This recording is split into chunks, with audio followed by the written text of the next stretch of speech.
Au nom du Père et du Fils et du Saint-Esprit, ainsi soit-il. Aujourd'hui, je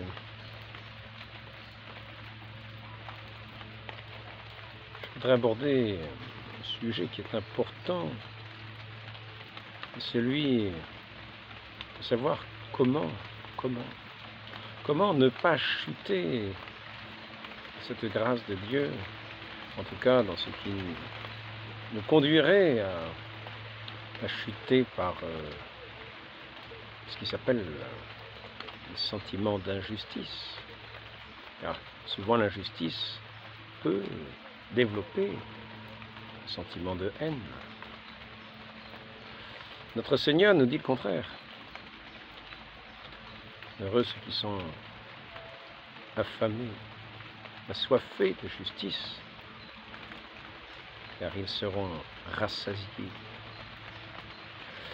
Et donc, il ne faudrait pas que cette béatitude se transforme pour les amateurs de justice, pour ceux qui aiment la justice. Il ne faudrait pas que ça se transforme au contraire, objet de malédiction, en formule maléfique. Malheureux ceux qui aiment la justice, car ils périront dans ce péché de condamnation.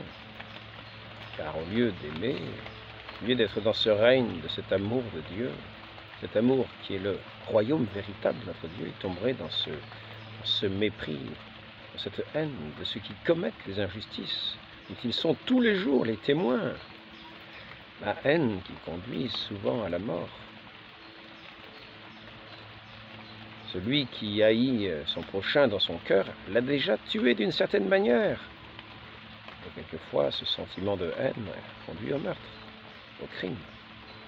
Donc, il nous faut être très attentifs, car il faut maintenir cet esprit, cette soif de justice, cette faim de justice. Car heureux qui sont affamés, rassasiés, ceux qui sont affamés et assoiffés de justice, ils seront rassasiés. Ils seront rassasiés, ils seront comblés de cette justice, dans ce ciel de gloire de Dieu où tout n'est que justice. C'est-à-dire cet amour véritable, cet amour qui se donne à chacun à la pleine mesure, selon le jugement qui aura été aussi... selon ce jugement qui aurait été donné, ce jugement universel, la fin du monde, où chacun aura sa mesure tassée, secouée, débordante, la manière dont il aura agi, pour le moindre petit verre d'eau que nous aurons donné.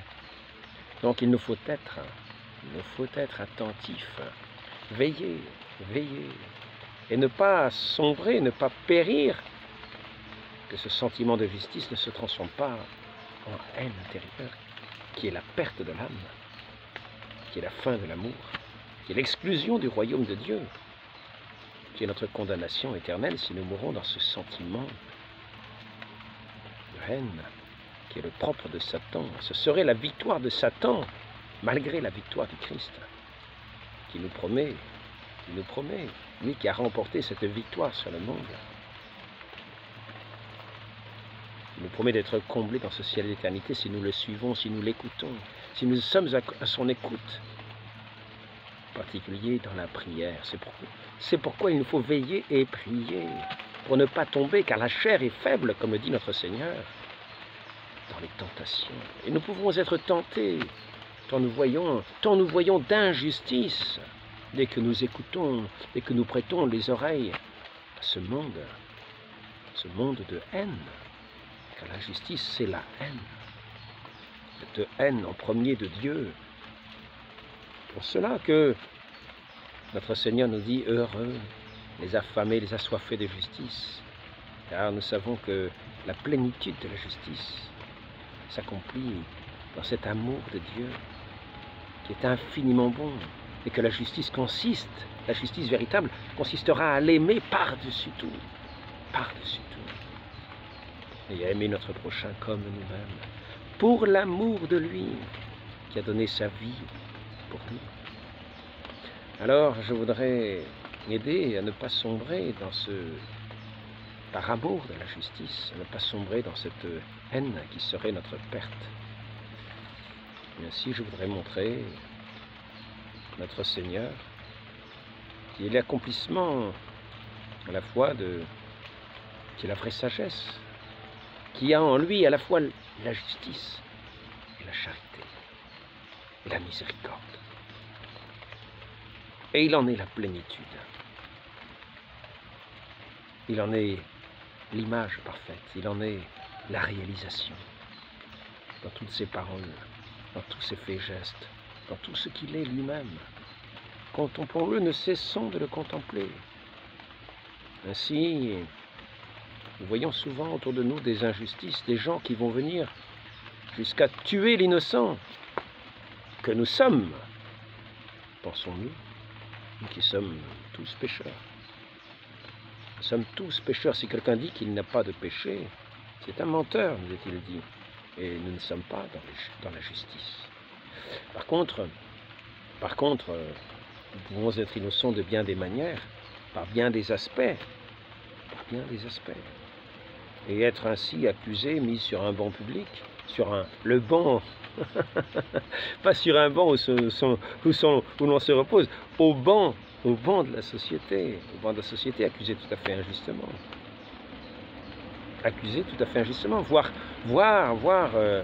Voire, pis encore, ce que nous redoutons de voir, car il faut aller jusqu'au bout de l'amour, jusqu'au témoignage de l'amour, qui est le martyr. Et dans ce martyr est le témoignage de la victoire du Christ, de la victoire de Dieu, de la victoire de l'amour en nous, sur le monde et sur la haine, sur la mort. L'amour est plus fort que la mort. Ainsi, lorsque nous redoutons pour notre pays de voir par exemple des masses de gens qui viennent avec cette haine de tout ce qui est français, une bonne masse, mais pas tous. Il y en a qui viennent par amour de la France, par amour de la civilisation française, par amour de toutes les qualités françaises que l'on peut avoir. Tous les peuples ont des qualités, mais le peuple français a aussi des qualités. Ainsi, il y en a qui viennent pour pouvoir participer à cette civilisation française, pour pouvoir la construire, élaborer avec tous les Français, tous les gens de bonne volonté qui composent cette société. Ils ne sont pas là pour démolir, qui ne sont pas là pour haïr, qui ne sont pas là, non, mais pour bâtir ce monde dans cet esprit français qui est encore, malgré son rejet apparent du Christ, encore profondément imprégné de toutes les paroles du Christ, qui a cette charité encore, au moins dans l'esprit, dans la façon de penser, dans la manière d'être, qu'on appelle aussi la politesse, une manière d'être aimable, une manière de montrer un bon visage au prochain que nous voyons, que nous ne connaissons pas, qui est un bon abord, que nous lui donnons a priori, de par la dignité que cette civilisation française qui était imprégnée du Christ, car elle était consacrée à Dieu. Toute la civilisation française est une civilisation éminemment chrétienne, qui trouve sa source dans le Christ. Ainsi, ce roi Clovis a été baptisé. D'une certaine manière, il a été plongé dans cette eau sainte du baptême qui symbolisait cette mort au monde. Il a brûlé, fier Saint-Cambre brûle les idoles que tu as adorées. Lui était-il dit, c'est une phrase connue. Et adore celui que tu as méprisé, celui que tu as combattu. Et c'est ainsi que, se relevant de cette eau sainte du baptême, lorsqu'il a reçu l'eau sur son front, par le ministère de cet évêque, de ce saint évêque, Saint Rémy de Reims, eh bien, d'une certaine manière, c'était la naissance de la France chrétienne. de pied en cap, de la tête aux pieds, c'est-à-dire de la tête du roi, gouverne, jusqu'à tous les membres de ce royaume. Et cette justice était une justice éminemment qui avait son fondement chrétien. Il y avait les imperfections, il y a toujours les imperfections humaines. Mais fondamentalement, le français né au baptême était modelé à l'image du Christ. Donc il a tous ces traits, toute cette construction, toute cette justice, tout ce rapport des humains les uns aux autres, l'amour des plus pauvres, Saint-Martin de Tours, qui partage son manteau, tout cela s'est ancré dans l'esprit français. La défense de la veuve et de l'orphelin, tout ça s'est ancré dans l'esprit français. Et aussi l'honneur rendu à Dieu dans toutes ces cathédrales qui sont des monuments à sa gloire, élevés vers le ciel, qui tournent les cœurs de tous ceux qui étaient dans ces sociétés vers le ciel, tout en étant bien les pieds sur terre, car pour bâtir ces cathédrales, il fallait avoir bien les pieds sur terre et le cœur dans le ciel.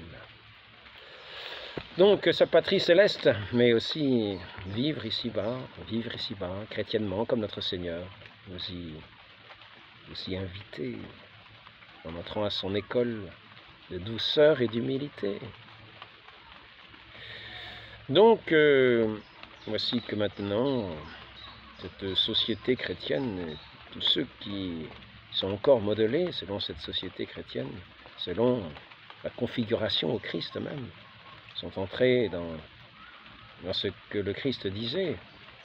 On m'a haï, on vous haïra. Donc le disciple, la France même, d'une certaine manière, est haï par tous ceux qui petit à petit l'ont mise à terre et la bafouent. Maintenant nous voyons des tas de gens qui viennent en France avec la haine de la France, la haine des Français. Alors, ça semble une injustice, il ne faut pas céder, il ne faut pas se céder. Nous verrons peut-être un jour, quelqu'un venir avec un couteau en face de nous pour mettre fin à notre vie par haine de nous, par mépris de nous. Par mépris de nous. Et alors, que devrons-nous faire? Devrons-nous avoir des pensées violentes en nous-mêmes? Aller avec un gourdin, avec une pensée animée par cet esprit qui va obscurcir notre esprit, lui faire perdre sa lumière, l'emmener avec une rage et tac, fracasser le crâne de celui qui tenait un couteau, et à remettre un deuxième coup et un troisième coup. Et voilà, la violence peut entraîner la violence. Et malheureusement, dans ce cas, bien souvent, il n'est pas évident de rester sans avoir eu ce mouvement de haine pour répondre à ce qui semblait être une injustice, à ce mépris immérité que nous pensons immérité, que beaucoup pensent mériter, et c'est pour cela qu'ils nous portent ce sentiment de mépris et de haine. Mais nous y voici, notre Seigneur Jésus-Christ, lors de sa passion, est resté dans le silence.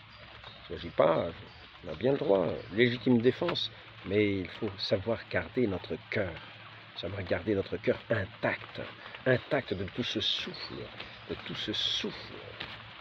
satanique, de tout ce souffle diabolique, de tout ce souffle qui nous sépare de notre Dieu, de son amour, de sa vérité, de sa justice, de son amour du prochain, car notre Seigneur, qui était sans péché et qui est toujours sans péché, le Verbe éternel, qui est l'amour même, la sagesse éternelle, dans cette communication du Saint-Esprit avec son Père, dans cette unité avec son Père et le Saint-Esprit même, un seul Dieu, ce Dieu d'amour, dans cet échange d'amour permanent de ces trois personnes divines. Eh bien, ce Dieu a considéré notre humanité qui était engoncée dans ce péché, qui était tout sali du péché, tout dégoûtant du péché, tout infesté du péché, toute une injustice parfaite, criminelle dans l'âme. Et notre Seigneur est venu ici-bas, dans son amour, pour notre salut. Nous qui étions les ennemis de Dieu, les ennemis, l'ayant en haine, l'ayant en mépris, dans une désobéissance totale à Dieu. Il est venu sur notre terre, il s'est incarné. Il est venu dans cette douceur et cette humilité afin de gagner nos cœurs à son amour. Il n'est pas venu avec... il est venu, c'est vrai, au temple avec le fouet pour chasser les marchands du temple. Dans ce lieu saint qui était consacré à son Père, cette maison de son Père. Mais il est venu avec son zèle, ce zèle dont il le fait reconnaître comme étant le zèle de ta maison me perdra. Ah, les pharisiens qui tenaient tout sous clé, qui contrôlaient tout, ils ont dit par quelle autorité faites-vous cela? Par quelle autorité qui vous a permis de faire cela? Comment vous permettez-vous de faire une telle chose? Car ils ne reconnaissaient pas en lui. Ils ne reconnaissaient pas en lui, pourtant, lui qui avait fait tant de miracles, tant de signes, tant de choses extraordinaires, qui parlait avec une telle sagesse que nul homme n'avait parlé comme lui. Il s'était penché sur les plus petits, que ce soit les enfants, que ce soit les infirmes, que ce soit les malades, que ce soit les lépreux. De tout ce monde de péché. Et il est venu, comme cet agneau divin, se proposer au couteau de ses bourreaux, pour témoigner de cet amour de son Père, de cet amour inaltérable auquel il nous invite à entrer dans ce royaume de l'amour, à quitter nos couteaux, à quitter notre haine, à quitter notre péché, pour renaître en lui, avec ce cœur aimant, ce cœur brûlant d'amour, de ce feu de l'amour qu'il veut répandre sur cette terre. Ainsi, notre Seigneur est venu, descendu du ciel, comme nous devons être nous, devant celui qui peut-être un jour nous verrons avec un couteau, et nous ne devrons pas tomber dans cette haine, car nous ne serons plus à la ressemblance de celui qui s'est fait ce doux agneau. Ce que je dis là, attention, je maintiens qu'il y a des légitimes défenses et nous ne sommes pas forcément capables, dans un premier mouvement, de rester dans cette disposition de cet amour, dans cette fermeté de l'amour véritable, de cet amour divin, de cette force divine qui nous permet de mourir martyr en pardonnant à son bourreau. C'est ce qu'a fait notre Dieu. Il est venu ici-bas, sur cette terre infestée de péché, d'injustice, lui qui avait la soif de la justice, lui qui était l'affamé de la justice, lui qui est venu accomplir toute justice ici-bas. Dans ce don de lui-même, dans cet amour infini qu'il offre à tous les hommes en réponse à toute leur haine.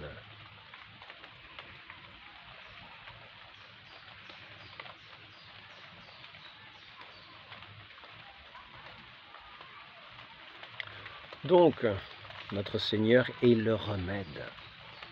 Notre Seigneur est le remède. Méditons comment notre Dieu est venu sur cette terre. Méditons.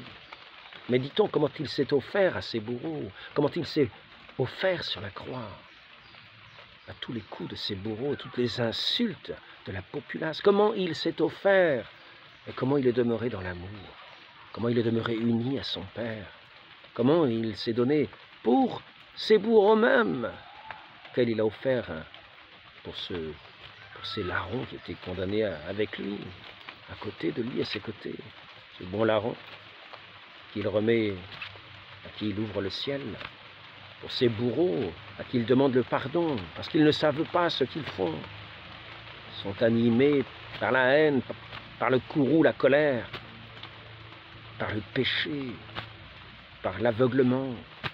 Et notre Seigneur vient demander pour eux le pardon, vient demander pour eux le pardon. Père, pardonnez-leur, ils ne savent pas ce qu'ils font. Et il demeure dans cet amour. Il ne perd pas ce lien à son Père. Il est là, il s'offre à ses bourreaux. Il ne vient pas, cette fois-ci, avec un fouet, il ne vient pas avec des armes. Ses disciples avaient les armes, ils ont pris les armes, mais ils les ont laissées. Lorsque notre Seigneur s'est fait prendre au mont des Oliviers, les disciples ont laissé les armes. Ils ont paissé les armes. Notre Seigneur a répondu à la haine par l'amour jusqu'à la mort. Et là est la victoire. Là est la victoire. Par la mort. L'amour jusqu'à la mort. Il n'a pas été esclave du monde ni esclave du péché.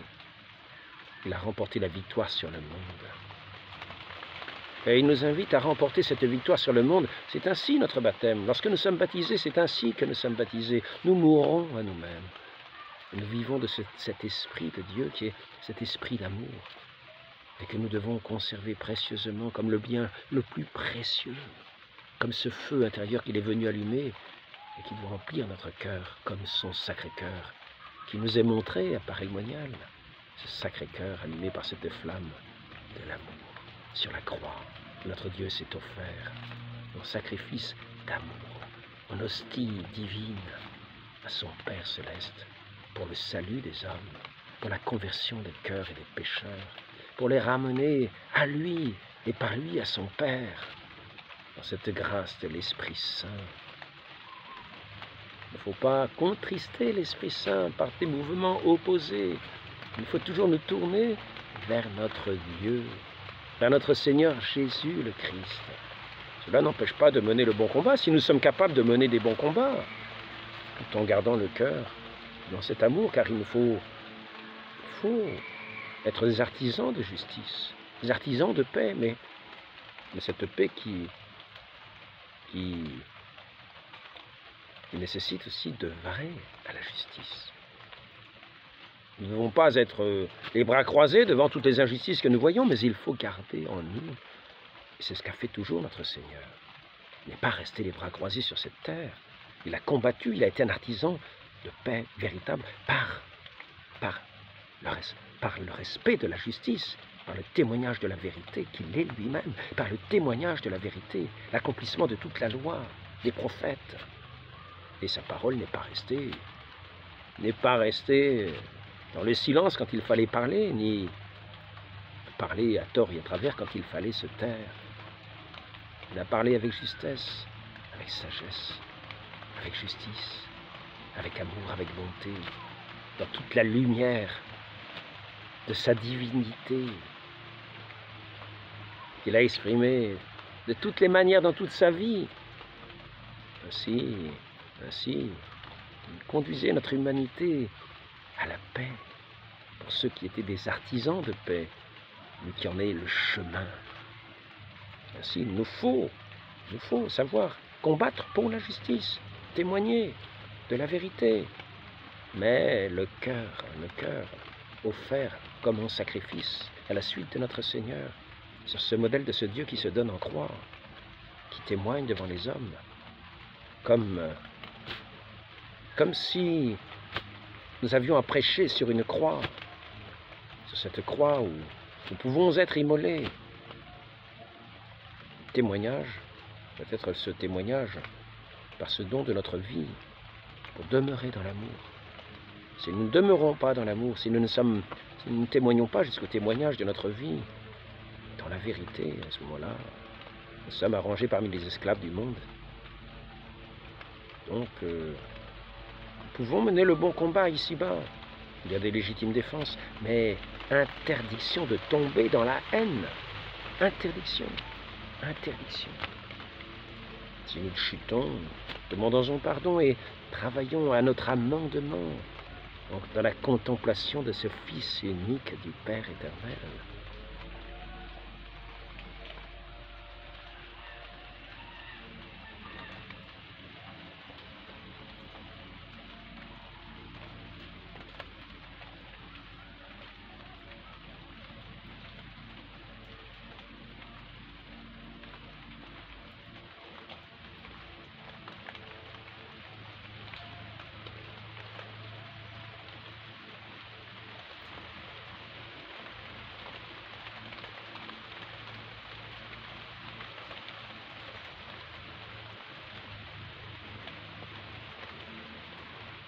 Dans cette lutte pour la justice, dans ce combat pour la justice, dans cet amour de la justice, nous sommes affamés de justice, sans tomber dans la haine.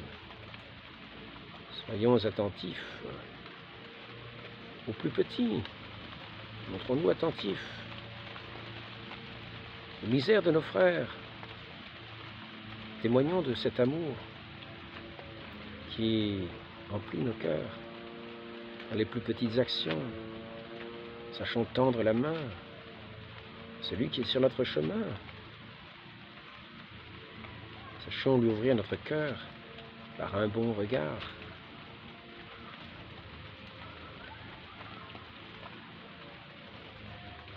Ayons le courage de cet amour proposé à ceux de qui on détournerait facilement le visage.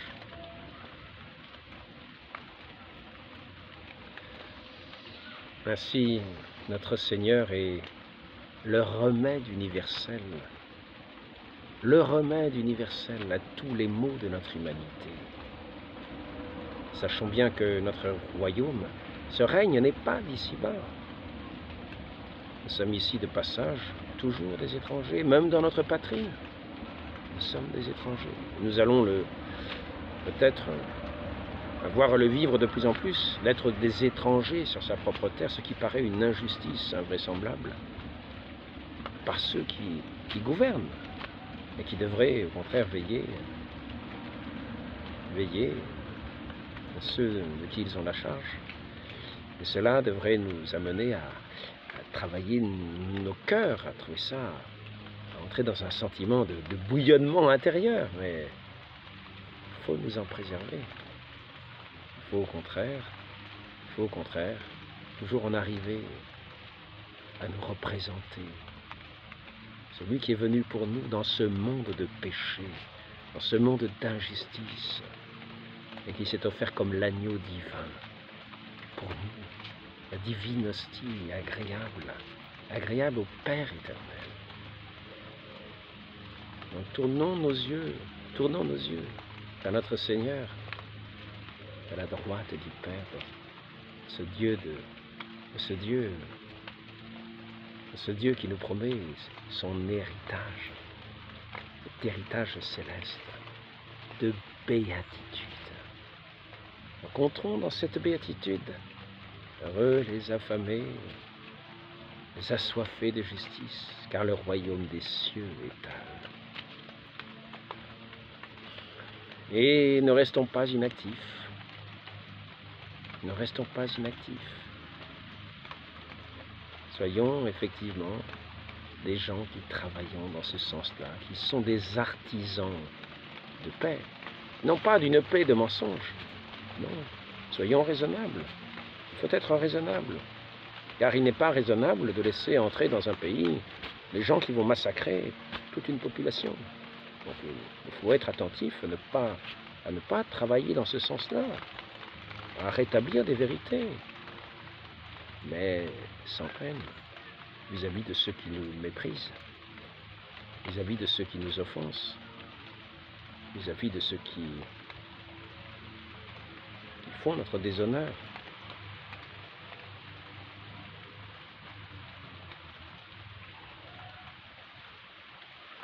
Sachons mener le bon combat. Pensons par exemple à ce jeune Espagnol. Quel âge avait-il? 16 ans. 16 ans. Alcazar, il me semble que c'est Alcazar, il me semble. C'était le cœur spirituel de l'Espagne, au moment de la guerre 36 en Espagne. Voilà que les communistes, enfin les républicains, avaient mis le siège, mettant tous les moyens les plus incroyables, faisant sauter des mines, les chars, les bombes, tout devant cette petite forteresse où il me semble que c'est Alcazar, je ne suis pas sûr. C'est un siège qui a duré peut-être 70 jours, 75 jours, puis finalement, in extremis, les derniers jours, alors que c'était les dernières attaques et que c'était pratiquement la fin de cette résistance, les troupes espagnoles sont arrivées pour les sauver de l'extermination. Mais on voyait un jeune, au moment où ces républicains qui sont souvent contre le peuple, disons-le sans haine, La République est souvent contre le peuple. Elle parle au nom du peuple, mais souvent elle est contre le peuple. Aujourd'hui, nous voyons plutôt contre la nation. Et donc, à l'époque, c'était un peu semblable. Il y avait ces mauvaises personnes à l'intérieur, et ils avaient cet héroïsme au cœur, et nous avons vu ce jeune de 16 ans qui, au moment de cette dernière attaque des Républicains, lance cette contre-attaque alors qu'on croyait que tout le monde était mort, parce qu'ils avaient fait sauter une mine qui semblait avoir tout ébranlé. Et voilà que ces jeunes sortent avec les mitraillettes en disant de tuer mais sans haine. De tuer, c'est-à-dire de résister, de combattre. Combattez mais sans haine. Sans haine. Et c'est le plus difficile. En toute chose, combattre sans haine. Agir pour la justice, témoigner de la justice, malgré toute l'opposition, mais sans haine. Sans haine. C'est-à-dire en ayant toujours à cœur celui qui est venu sans péché, cet agneau de Dieu qui est venu s'offrir à ces bourreaux pleins de rage, pleins de haine vis-à-vis de lui. On m'a haï, on vous haïra. Mais ce Seigneur est venu dans ce monde pour faire le bien au milieu de ce monde de péché. Sa mère était sans péché, c'est ainsi qu'il naquit de cette sainte mère. Elle était préservée du péché originel afin de permettre de naître dans ce sein très pur, de grandir et d'accomplir cette volonté de Dieu, et cette pureté, qui est la pureté même, qui est l'amour même, qui est la douceur même, qui est ce lait, ce miel, que tous les enfants de Dieu, dont tous les enfants de Dieu se nourrissent et s'abreuvent lorsqu'ils sont baptisés. Ils entrent dans ce pays de lait et de miel, cette douceur céleste et divine vient combler leur cœur et toute leur être et toute leur vie dans cette lumière éternelle de notre Dieu. Combattons le bon combat sans haine dans cette lumière divine du Christ, Dieu fait homme. Ô Marie conçue sans péché, accordez-nous cette grâce et faire rayonner ce beau nom de la France encore. De faire entendre le nom de votre Fils dans toutes les cathédrales, sur tous les parvis, jusqu'au bout de l'univers. Soyez le grand vainqueur, ô Dieu, soyez le grand vainqueur, que votre amour touche encore les cœurs et les convertisse face des morts, voyant sous ce joug du péché empli de haine, et faisant naître à votre vie de douceur, de lumière, de paix véritable. Faisant de tous ces artisans, conduisant tous ces artisans, tous ces affamés, tous ces assoiffés, à être rassasiés dans votre royaume. Ô Marie, conçue sans péché, priez pour nous qui avons recours à vous. Ainsi soit-il. Au nom du Père et du Fils et du Saint-Esprit, ainsi soit-il.